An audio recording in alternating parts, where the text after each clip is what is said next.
In my 26 years of life, I've never been popular with the ladies. Maybe it's because I'm an only child, but I've been a shy, indecisive person who can't express my thoughts clearly since I was a kid. In my school days, I was a loner and was ruthlessly bullied. I've never had a real friend. A girlfriend, of course, is nothing more than a distant dream. Girls usually find me creepy and avoid me, so there's no chance for me to experience romance. However, I am a healthy young man, and it would be a lie to say that I haven't had a crush on a girl or two. I, of course, don't have the courage to ask someone out, and I'm satisfied just watching them from a distance. That summer, when I was in the 11th grade, a girl from my class invited me out. The night before, I was too excited to sleep, and on the day, I carefully checked my hair and outfit.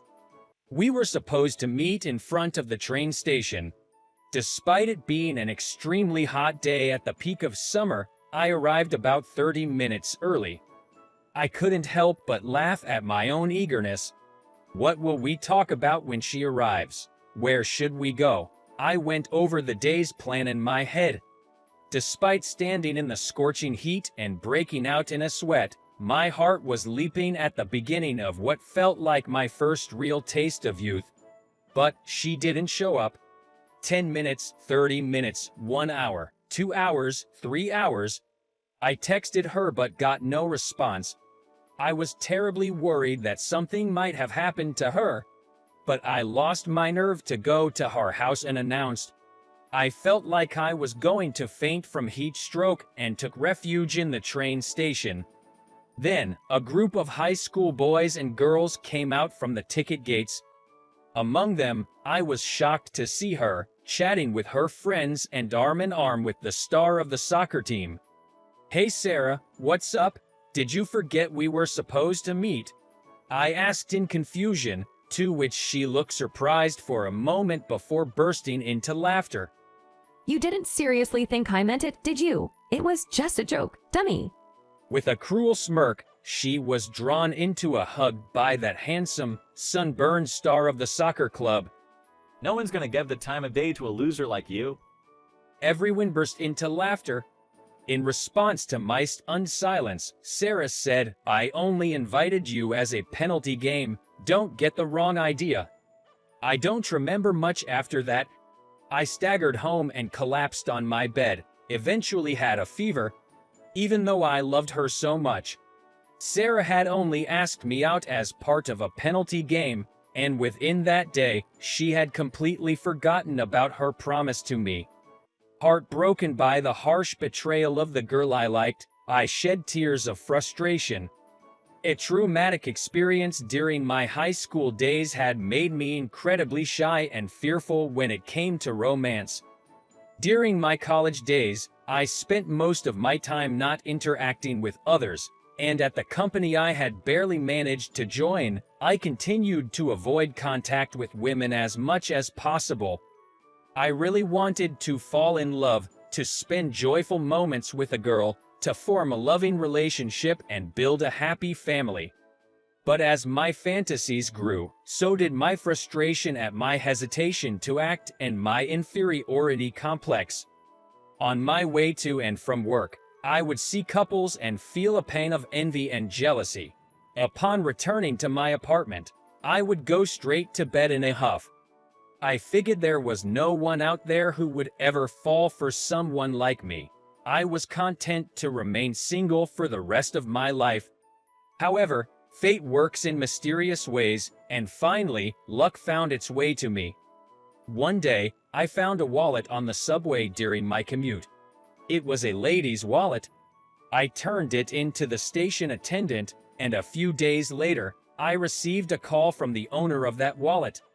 Her name was Lisa, and she apparently worked as an office worker in a company in downtown New York. She asked me to meet her at a cafe so she could thank me in person, and when I arrived, a beautiful woman with medium-length hair was waiting for me at a table. It's embarrassing, but it was love at first sight. Lisa got up to thank me and then we moved on to small talk. I was extremely nervous, but Lisa was a good talker and time flew by. I was too flustered to remember most of our conversation, but her bright smile, which blew away my shyness, is something I will never forget. We exchanged phone numbers at the end of the day, and this led to us meeting once a week at the cafe. Our workplaces were not far apart, and the cafe was conveniently located halfway, making it easy to meet in our spare time. I was aware that I was becoming attracted to her every time we met, but I couldn't take that final step. The bitter experience from my high school days made me think that it would be the same result, futile to have any expectations. I thought to myself, isn't it enough to just be friends? What are you unsatisfied with? Do you want to ruin the current relationship? One day, as I was struggling with my indecisiveness, she muttered something while looking at her phone at the cafe.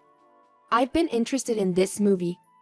She was looking at a new Hollywood romantic comedy, and it starred one of my favorite actors.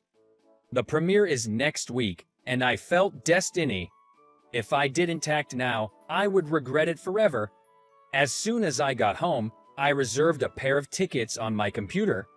When I invited her to the movie, my friend gave me tickets to that movie you mentioned. Would you like to go with me? She enthusiastically agreed. I'm really looking forward to it. It's our first date. Hoppo, yay, I guess it is. Just don't be late. I hate being kept waiting. I've always been impatient. No worries, I'll be there early. Because Lisa, self-proclaimed as clumsy and prone to losing things, I decided to keep the tickets until the day of the movie. We're planning to meet up in front of the movie theater, where I'll hand over the tickets.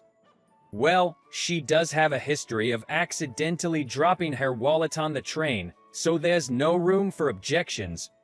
Funny enough, that incident was the one that brought us together, so I will be punished if I do not appreciate it. On the day of our first date, I'm all geared up and ready to go. High school memories, unpleasant as they may be, resurface, but I didn't let that stop me. I kept moving forward, only looking ahead. I didn't forget the tickets, did I? I checked my pockets several times and couldn't help but smile as I imagined the good times we'll have at the movies. This could be my first real date in 26 years of life. I've decided to share my feelings once we got out of the movie theater. The sequence might be a bit reversed, but who cares? I've already picked out the perfect restaurant to express my feelings towards her. According to the reviews, the night view from the windows is stunning. I couldn't wait to show her. Oof. When I turned towards the groaning sound behind me, I found an old lady with white hair collapsed on the ground. Are you okay? I don't know. I just suddenly felt a pain in my chest. The old lady who fell on the sidewalk seems quite old. I looked around in confusion, but the passers-by just avoided getting involved and continued on their way. The location was a bustling downtown on the weekend, where everyone seemed to have plans, from dates to family outings.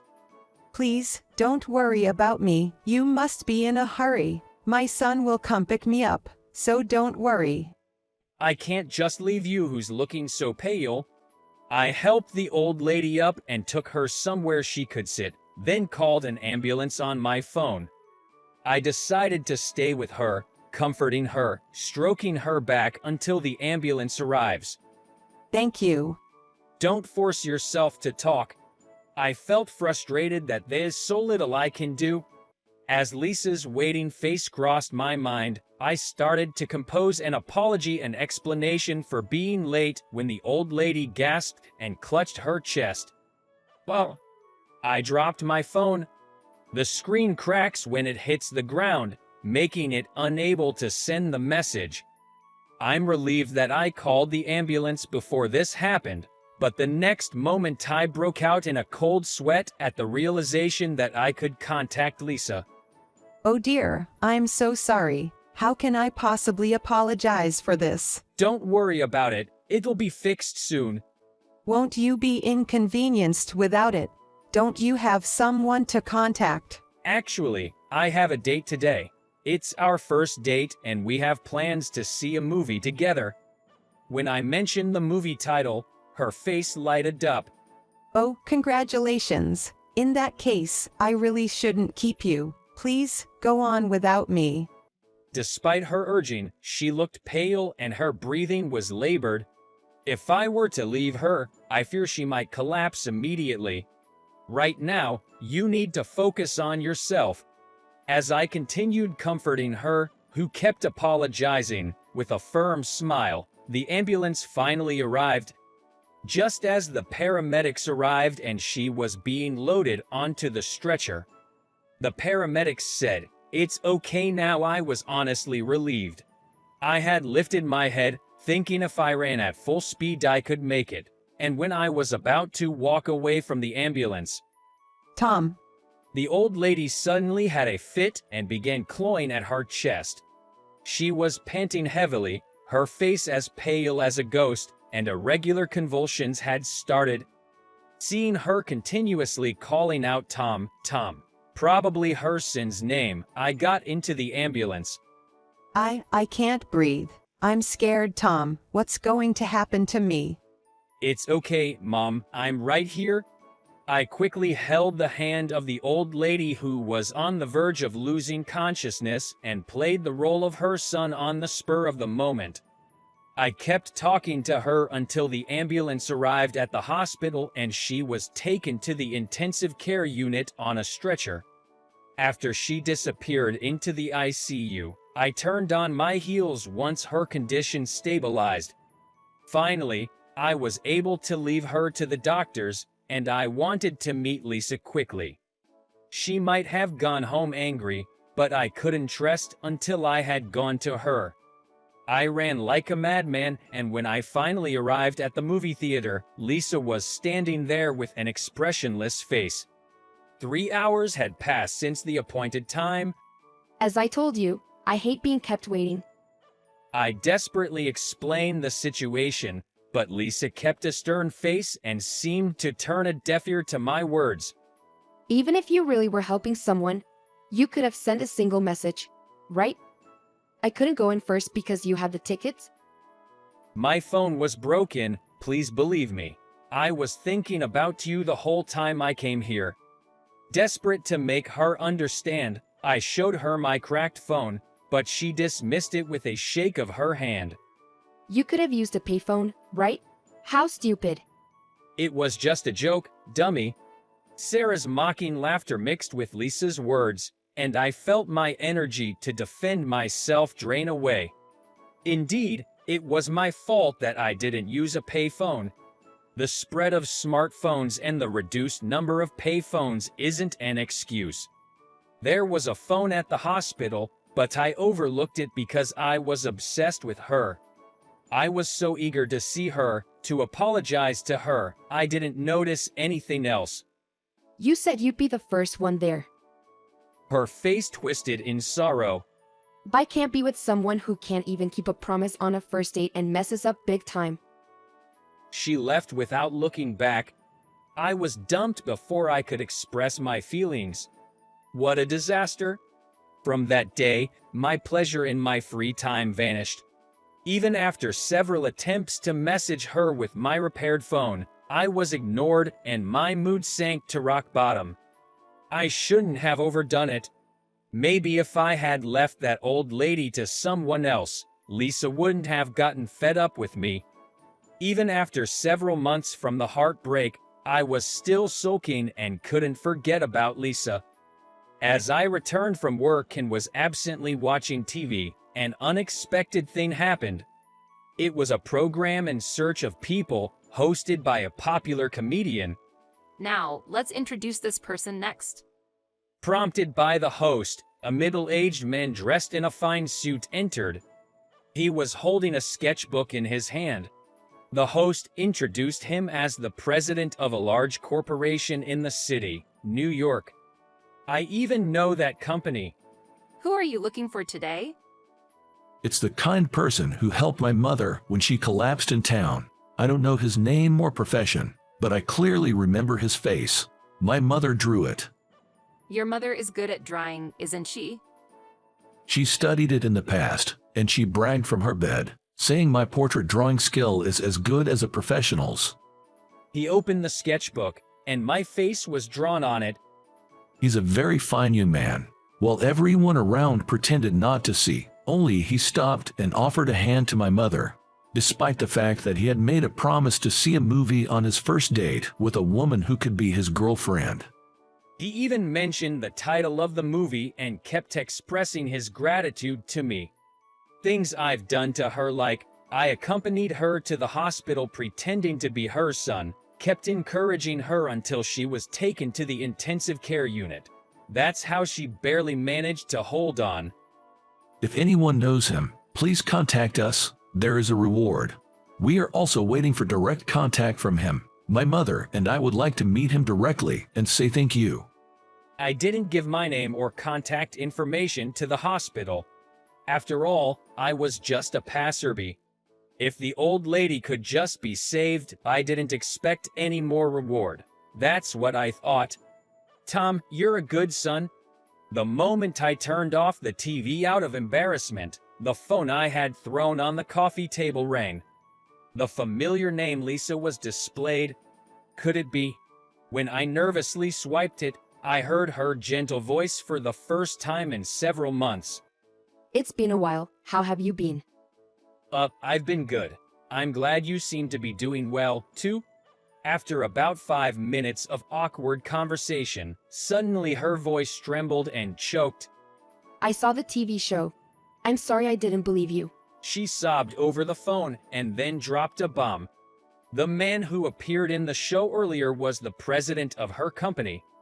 She knew the president was looking for the lifesaver of his mother and was soliciting information on a national TV show, but she didn't think to connect that with me until this very moment. I was just frustrated for 3 hours. But you spent 3 hours saving that old lady, didn't you? I was forgiven by her, my eyes welled up, and I cried out loud. After that, I was introduced to the two of them through Lisa, and was embarrassed by their exaggerated words of gratitude. Thank you very much for accompanying my mother on my behalf. In the envelope they handed to me, there were a pair of tickets. I was able to get good seats. I would like to hear your impressions later. After being told by the old lady and the president, my first date with Lisa was happily reset.